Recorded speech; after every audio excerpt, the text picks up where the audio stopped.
La tesis número 5 que quiero compartir con ustedes tiene que ver con esta investigación publicada en este tomo 2 por la Universidad Católica de Cali, que se llama 100 preguntas y respuestas para comprender el conflicto colombiano, un proyecto editorial de 2 tomos que está en camino de una segunda edición y ojalá de una edición bilingüe, en donde a través de la herramienta metodológica y mayéutica se intenta comprender el conflicto armado colombiano desde 1948 hasta 2016. Este segundo tomo también fue publicado, al igual que el tomo 1, en el año 2017, y como ustedes pueden ver, se hicieron 143 programas radiales en la Universidad Nacional de Colombia, sede Medellín, tratando de explicar de la forma más didáctica posible estas 100 preguntas y respuestas, y anexándole otras preguntas importantes del siglo XIX, porque si bien es cierto, el conflicto armado actual en Colombia empieza en 1948 tras el magnicidio perpetrado contra Jorge Eliezer Gaitán, hay temas muy importantes del conflicto armado que se dieron en el siglo XIX en el marco de 8 guerras civiles, de 8 golpes de Estado que hubo hasta el golpe de Estado de Rojas Pinilla, según las fuentes oficiales. En mi opinión, hay algunos golpes de Estado que son bastante discutibles, como lo que llaman el golpe de Estado del general Reyes, que realmente para mí no fue un golpe de Estado, pero que la historia tradicional lo cuenta así porque el tipo cerró el Congreso. Para mí fue un régimen autoritario más que un golpe de Estado. Entonces, teniendo en cuenta esas diferencias y también el papel que han jugado los 60 presidentes que ha tenido Colombia en la historia republicana, es un trabajo editorial y radial totalmente independiente, que muestra actores del socialismo, del capitalismo, de la extrema derecha, de la extrema izquierda, perspectivas de lo que llaman el centro político, y por eso las 2 tesis con las que quiero rematar la clase de hoy tienen que ver con este trabajo editorial que, como ustedes acaban de escuchar, fue llevado a la radio. Y la pregunta que quiero que profundicemos es: ¿por qué se habla de protoparamilitarismo en Colombia? Porque se ha dicho que el primer grupo paramilitar que se creó en Colombia fue el MAS en el año de 1981, pero es una tesis que merece una revisión historiográfica, y eso es lo que se hace en este trabajo editorial, porque los chulavitas y los pájaros tenían comportamientos muy similares a lo que hoy día llamamos paramilitares, sobre todo los pájaros, porque los chulavitas, que operaron más que todo en el escenario cundiboyacense, pues nacidos en Boyacá, pero que tuvieron injerencia en todo el espectro cundiboyacense, tenían cierta legalidad. Es algo que de pronto no se aclara muy bien en el programa radial, pero que quiero aprovechar la oportunidad para aclararlo. Los pájaros sí eran totalmente ilegales. Recordemos un dato muy importante: la Policía Nacional se funda con el decreto 1000 en 1891. Recuerden que veníamos de una guerra civil que se dio entre 1885 y 1886. En esa guerra civil se dio un triunfo conservador y centralista. Se tumbó la Carta Magna de Río Negro de 1863, que también había sido producto de una guerra civil. Rafael Núñez, que era liberal, termina montándose al poder y gobernando a favor de los conservadores católicos y centralistas. Con esta traición de Rafael Núñez inicia una era muy oscura en la historia de Colombia, que tuvo una Carta Magna de 105 años, en donde hasta 1910, por ejemplo, se legalizó la pena de muerte. La pena de muerte, ¿por qué se abolió en la reforma constitucional de 1910? Porque se estaba usando el delito de pena de muerte para matar a opositores políticos, con aquello de traición a la patria. Ahí no podemos hablar de paramilitarismo, porque el concepto no solamente es anacrónico, sino que es impreciso, en tanto que no eran ni siquiera grupos paramilitares los que asesinaban a opositores políticos. Era la misma policía creada en 1891. Era una policía política muy parecida a esta que estábamos escuchando aquí con los chulavitas. Los pájaros no solamente eran una policía política, sino que eran grupos al margen de la ley que operaron fundamentalmente en el Valle del Cauca. No tuvieron injerencia en el escenario cundiboyacense, sino en el escenario vallecaucano. Y precisamente Gardiazabal, en su obra literaria Cóndores no entierran todos los días, que ahí la citamos en el programa radial y que también es citada en el libro, podemos notar que los pájaros operaban con legitimidad. Es diferente la legalidad a la legitimidad y a la justicia. La legalidad es lo que está escrito en las cartas magnas y en otras disposiciones similares. La legitimidad es cuando algo no está escrito, pero tiene apoyo popular. Y tanto las guerrillas en sus inicios como los paramilitares en sus inicios gozaron de gran popularidad y de apoyo legítimo de sectores del pueblo. Las guerrillas de sectores sindicales, universitarios, campesinos y pobres, y los paramilitares de cierto apoyo popular de élites, terratenientes, hacendados y narcotraficantes. Entonces, este tema de los ejércitos privados se da para un debate muy bravo desde el punto de vista historiográfico, porque yo estoy de acuerdo con que los pájaros eran protoparamilitares. ¿Qué significa el prefijo proto? Significa antes de, o también significa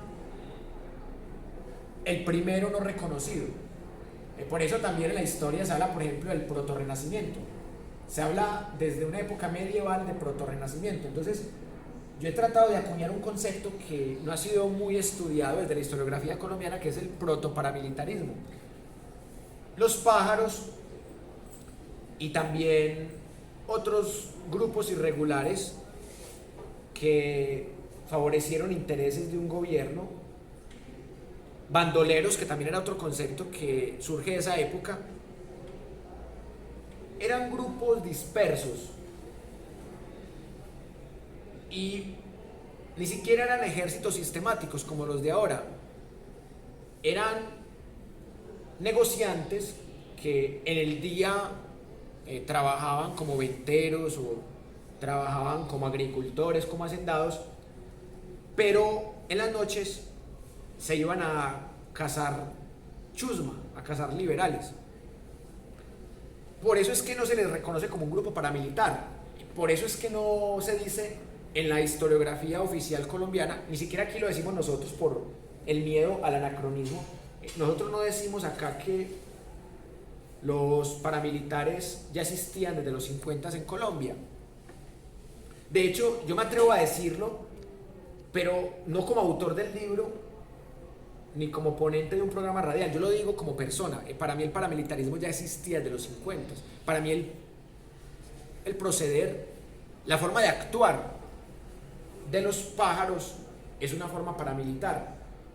Es como el año pasado el debate que se dio con ese señor llamado Andrés Escobar, que el señor estaba armado y el señor estaba dispuesto a matar a gente que protestaba. Eso no es un ejército y técnicamente no es paramilitarismo, pero es un comportamiento paramilitar. Algo análogo, pienso, obviamente desde mi subjetividad y sin un respaldo historiográfico grande, pienso que los pájaros tenían acciones y comportamientos paramilitares, porque eran grupos no legales o ilegales que asesinaban a los chusmeros, a los liberales pobres en el Valle del Cauca, así como los chulavitas en Boyacá y en sectores de Cundinamarca lo hacían con los mismos liberales pobres. El hecho es que en los llanos orientales surgen unas guerrillas que se llaman guerrillas liberales, lideradas por un señor llamado Guadalupe Salcedo. Estas guerrillas son la respuesta de la chusma, de esa chusma que se siente asesinada por el gobierno de Laureano Gómez Castro. Ahí en el programa radial decimos que Laureano es pro norteamericano, pero se nos olvidó decir una cosa muy importante. Laureano era simpatizante de los nazis hasta 1945, cosa que no dijimos ahí, se nos olvidó. Yo debí haberla dicho, porque yo era el que estaba hablando más de Laureano. Pero es un programa radial que dura media hora, entonces no hay mucho tiempo de profundizar las cosas, todo se dice de manera muy superficial. Así tratamos de ser analíticos y también reflexivos. Entonces, en estos días hicimos un evento en una vereda de Santa Elena, corregimiento de Medellín, y estábamos comparando el fascismo italiano con el uribismo representado por Álvaro Uribe Vélez. Recordemos que hubo un uribismo del siglo XIX, principios del XX, representado por Rafael Uribe Uribe, que ese uribismo no lo hemos estudiado aquí todavía. Entonces, cuando yo dije que Laureano Gómez Castro tenía ideas nazis, casi me meten una puñalada, porque era un público supuestamente anarquista, un público socialista, un público muy punquero, un público que no es que sea hostil, pero que tiene algunos miembros que son muy hostiles. Entonces, ahí quedó grabado el video en donde hay un tipo que se enojó porque decía que un criollo como Laureano Gómez Castro no podía ser nazi. Según esa tesis, el neonazismo no existe, porque ya en Alemania el nazismo está proscrito desde 1945. En Alemania no se puede hablar del nazismo. Más fácil hay neonazis en Suecia que en Alemania, o en Finlandia que en Alemania, o en Rusia que en Alemania. Al estar proscrito el nazismo en Alemania, prohibido hablar de eso en las escuelas y universidades y en las calles, los neonazis alemanes se han ido para otros países en donde pueden tener vínculos con bandas radicales, hinchas de fútbol fanáticos que son neonazis y demás, movimientos de extrema derecha que los pueden apoyar de alguna manera. Entonces, decir que solamente los italianos pueden ser fascistas, que solamente los alemanes pueden ser nazis, o que solamente los españoles pueden ser falangistas, es como decir que solamente los colombianos pueden ser uribistas, o que solamente los chilenos pueden ser pinochetistas. Es creer en un concepto muy minimalista de lo que es una ideología. Entonces es negar que en Ucrania en este momento hay neonazis. Es negar que en España el Real Madrid tiene hinchas que son neonazis. O la Lazio, bueno, ese es italiano, entonces que solamente la Lazio puede tener hinchas neonazis. La Lazio, que es el equipo que tiene un pasado fascista y que a veces también la Lazio celebraba goles con saludos fascistas y neonazis. Entonces, por decir eso, casi me gano un tropel en Santa Elena. Y yo no creí que se fueran a tomar eso tan a pecho. Yo creí que se iban a enojar por otra cosa, que fuera más colombiana. Pero todo parte de un sesgo cognitivo, de creer que las cosas solamente son del lugar donde nacen. Entonces, volviendo al tema de los pájaros y los chulavitas, son organizaciones que claramente son apoyadas por los presidentes del momento. No tanto por el ingeniero Mariano Ospina Pérez, que fue presidente entre 1946 y 1950, sino sobre todo por Laureano Gómez Castro, que ahí es cuando se organizan las guerrillas liberales. Es decir, Matan a Gaitán el 9 de abril de 1948. Hay un tropel. La violencia en Colombia se quintuplica. Pero se tapa esa violencia con V mayúscula con el crecimiento económico que trae el café. La economía se está recuperando porque ya se cumplieron 5 años de finalizar la Segunda Guerra Mundial. O sea, la economía se recupera, las exportaciones de café se duplican y luego se triplican. La economía está bien, pero el país está mal. Está mal porque el país se toma como algo muy personal el magnicidio perpetrado contra Jorge Eliezer Gaitán, que en ese momento no se sabía que era la CIA. En ese momento se le echaba toda la culpa a la oligarquía conservadora que, entre otras cosas, montó un presidente compitiendo contra él mismo, Laureano Gómez Castro, que había tenido ideas nazis, hacía mucho les de rabia, tuvo ideas nazis, y que al perder los nazis la Segunda Guerra Mundial, el tipo se vuelve pro gringo porque el tipo es antisocialista. El tipo era nazi por ser antisocialista y por ser racista, solamente por esas dos razones. Laureano Gómez Castro se monta con votos, pero compitiendo contra él mismo y aprovechando la muerte de Gaitán. Y monta una dictadura. Una dictadura que tiene grupos de exterminio, como los cholavitas y los pájaros, y los penca, y otros más. La forma de responder de ese pueblo gaitanista es montar una guerrilla liberal. No montaron una guerrilla socialista, montaron una guerrilla liberal. Guadalupe Salcedo se enfrenta contra el gobierno de Laureano Gómez y el país cada vez más violento, más violento, más violento. Entonces el general Gustavo Rojas Pinilla llega de la guerra de Corea, una guerra en la que no teníamos por qué participar, pero por ser patio trasero de Estados Unidos participamos con el Batallón Colombia, una guerra absurda de 3 años que nada cambió. Las fronteras entre Corea del Sur y Corea del Norte fueron las mismas después de la guerra, una guerra que solamente trajo víctimas de manera tonta, como casi todas las guerras. Entonces llega Gustavo Rojas Pinilla a la guerra de Corea y nota que el país está, como decimos vulgarmente, el país está reputeado.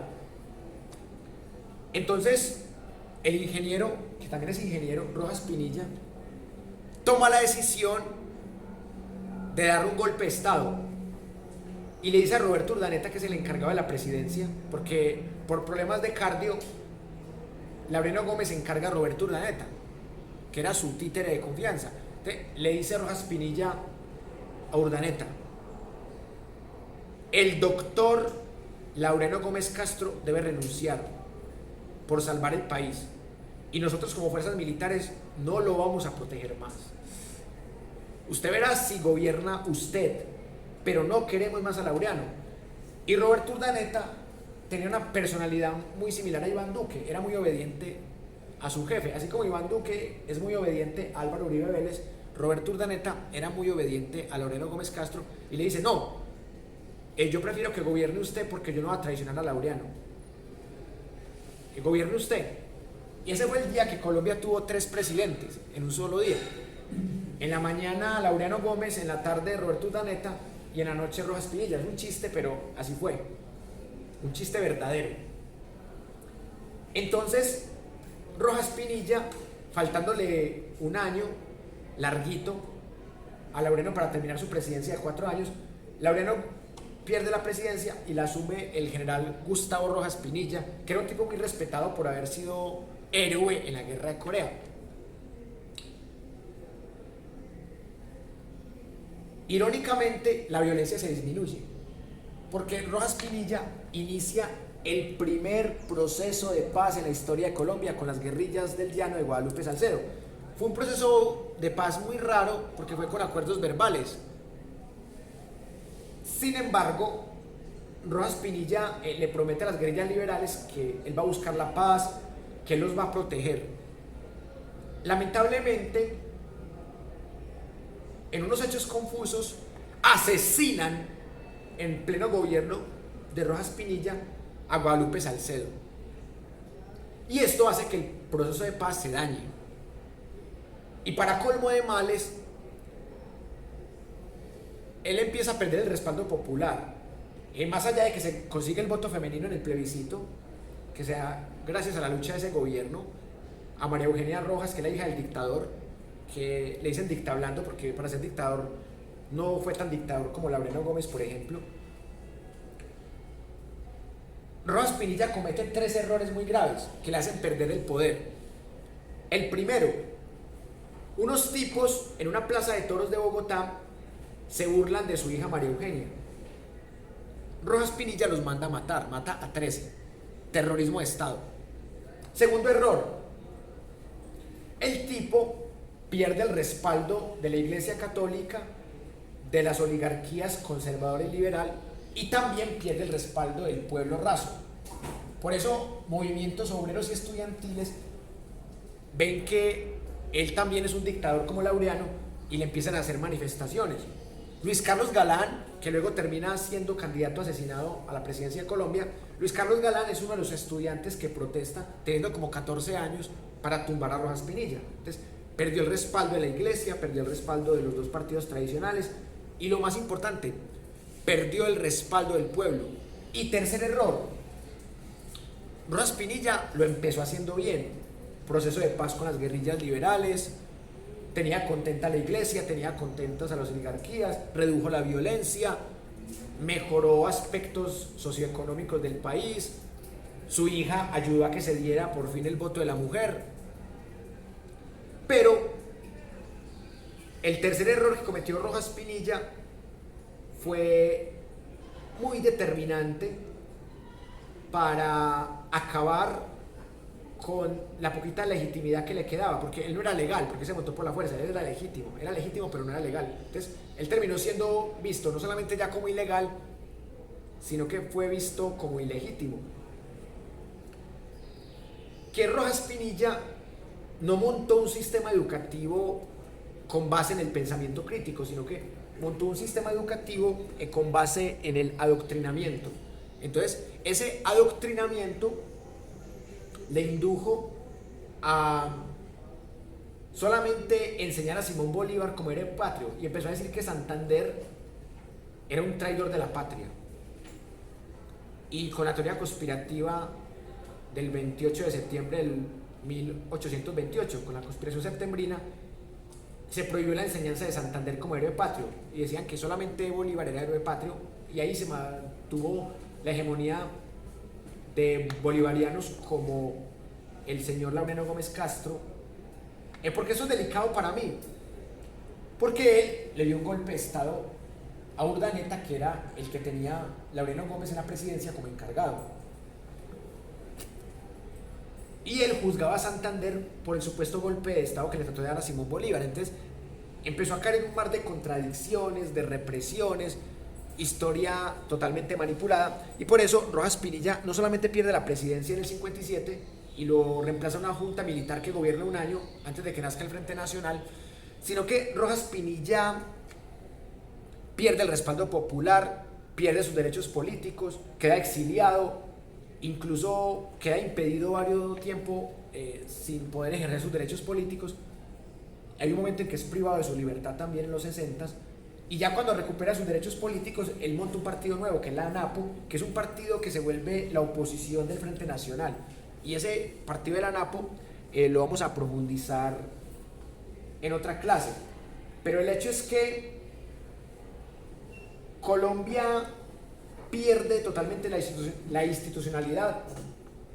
Las guerrillas liberales empiezan a leer las ideas comunistas, empiezan a leer la Revolución Rusa, empiezan a leer la Revolución Cubana, que estaba fresquita, empiezan a leer lo que está pasando en China, lo que pasa con Mao en China, y a partir de ahí estas guerrillas liberales se empiezan a volver socialistas, y el gobierno, en vez de negociar con ellas, les mete toda la fuerza bruta.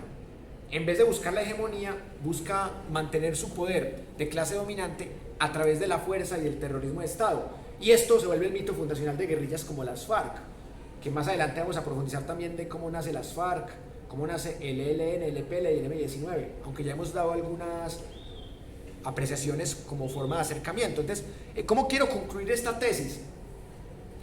diciendo que si bien no existían los paramilitares de manera legal, ni tampoco con estructuras de ejército como las conocemos en los últimos 40 años, sí existían ideas y acciones paramilitares. Si bien se volvieron bandoleros en muchos sulavitas y pájaros, eso no significa que no hayan tenido ideas paramilitares o hayan hecho acciones que caracterizan grupos paramilitares. Entonces, legalmente no existían, teóricamente no existían, pero en la realidad hacían exactamente lo mismo que han hecho los paramilitares en Colombia desde 1981.